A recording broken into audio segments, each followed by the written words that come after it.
Hello friends, now we are going to discuss about the contraception. In this we will start with natural methods. The first natural method is periodic abstinence. It is just avoiding of coitus in risk period. What is the risk period? Risk period is from the day 10 to 17 of the menstrual cycle. Okay, because at that time ovulation is expected, so this is the risk period, and risk period avoiding of coitus could prevent pregnancy. Okay, the second one is withdrawal या coitus interrupts. In this, when the male partner is going to ejaculate, before that male partner will withdraw his penis out of vagina. This is withdrawal interrupt. The third one is lactational amenorrhea. This is the absence of menstruation due to prolactin. Okay, so these are the basic three natural methods which is helping in contraception, but the success rate of natural method is not so good. Now coming to the barrier method. What is barrier method? It is creating barrier between ovum and sperm. Okay, ovum and sperm, and between this barrier is created. That is means sperm is not allowed to meet ovum, so there will be no fertilization. So here ovum and sperms are prevented from meeting physically. Examples are condoms, diaphragms, vaults. Okay, now moving to the intrauterine devices. In this intrauterine devices there are basically three types. The first one is non-medicated intrauterine devices. The example is lips loop, copper releasing intrauterine devices. Basically three types of them are copper T, copper 7 and multi-load 375, and the last one is hormone releasing intrauterine devices. Its two examples are LNG20 and progesterone. Okay, now coming to the functioning of IUD. In what ways it helps in contraception?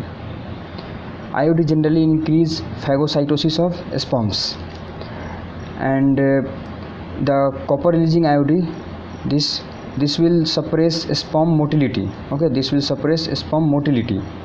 So decreasing sperm motility means decrease fertilization rate, and also copper ion suppresses sperm motility and fertilizing capacity of the sperm. Now coming to the hormone releasing IUD. Hormone releasing intrauterine devices just makes uterus very hostile, very unsuitable for implantation. It makes uterus unsuitable for implantation, as well as cervix hostile for sperm. Cervix will start phagocytosis of the sperms when sperm passes through the cervix. Okay, so this hormone releasing IUD is just making implantation unsuitable. Now moving to the oral contraceptive. In this oral contraceptive, pills are given in which active estrogen such as synthetic estrogen, ethinyl estradiol, is combined with synthetic progesterone. Okay, that is known as progestin, and one example is norethindrone. So synthetic estrogen and synthetic progesterone is combined and given to the woman, and these pills are administered for 21 days continuously, and then gap of 5 to 7 days in which iron tablets are given in India. Okay, during these 5 to 7 days to maintain the loss of the hemoglobin which has occurred during menstrual cycle. So pills are given for 21 days continuously, and then gap of 5 to 7 days for allow menstrual flow. Now coming to the one question, why synthetic estrogen and progesterone is given? So the basic reason is that in ethinyl estradiol and norethindrone, both are synthetic estrogen, and both have ethinyl. Both have which group? Ethinyl group on position 17 of steroid nucleus. Okay, both have ethinyl group on position 17 of steroid nucleus, and it makes it resistant to hepatic metabolism. Okay, liver will not be going to metabolize this ethinyl estradiol and norethindrone, because we are giving it orally, and it will go to the intestine, and through hepatic circulation it will reach to the liver, and liver can metabolize normal estrogen which is secreted in body itself, but this synthetic estrogen and progesterone will not be metabolized by liver.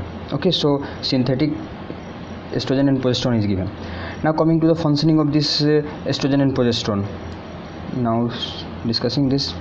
So why large dosage of estrogen is given? Because if large dosage of estrogen is given, then it will suppress FSH by negative feedback mechanism. Okay, and it will also cause irregular burst of LH, because estrogen in large amount gives positive feedback to LH. In low amount it will inhibit LH, but in large amount it gives positive feedback to the LH. But large doses of estrogen causes irregular burst of LH, okay, and plus suppresses FSH, and this too leads to no ovulation, and this too suppresses the ovulation of the ova.